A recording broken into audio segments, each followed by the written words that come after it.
শুরু হয়ে গেল greatest show on earth FIFA football বিশ্বকাপ 2026।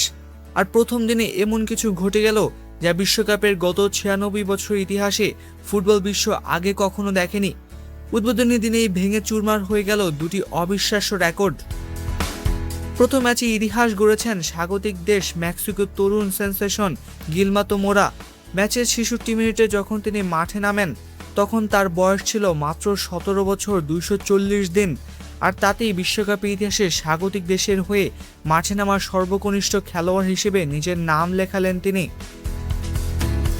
কিন্তু রোমাঞ্চের এখানেই শেষ নয়। দিনের দ্বিতীয় ম্যাচে চেক প্রজাতন্ত্র দক্ষিণ কোরিয়ার কাছে 2-1 গোলে হেরে গেলেও রেকর্ড বই উলটপালট করে দিয়েছেন তাদের হেড কোচ মিরোস্লাভো কোবেক।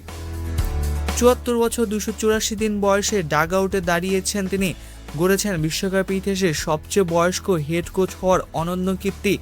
অতএব একই দিনে ফুটবল বিশ্ব দেখল এক 17 বছরের তরুণের মহাকাব্য আর এক 74 বছরের কোচের ইতিহাস।